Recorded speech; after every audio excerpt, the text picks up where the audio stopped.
Yes, ibihe byiza wo dukurikira umunsi ku wundi, ndabizi ko mutari bakeya, muri abantu benshi rwose, ariko nzanye inkuru nziza nshyashya, ndabizi ko uri bunezerwe.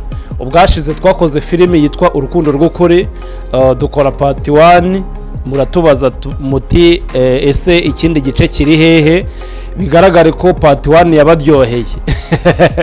Part 1 rero ndabizi ko yabaryoheye, ntago nabishidikanya kuko nanjye ubwanjye barandyoheye.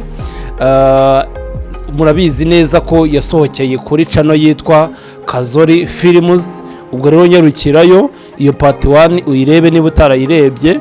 Niba warayirebye rero ikakuryohera ntunandike comment, ntago byaba ari sawa. Genda wandike comment kugira ngo uvuge cyangwa se dusabe ibyo twazashyiramo cyangwa se ari igitekerezo, byose ari inyunganizi tuba tubikeneye. Rero inkuru nziza cyashya nshaka kubabwira aka kanya nuko iyo filimi twayikomeje.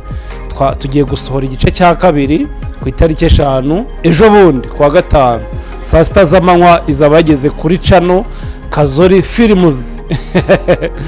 Iyo part 2 nkuko part 1 yaryoshye, part 2 yo iraryoshye, iyikubye inshuro ebyiri mu buryohe.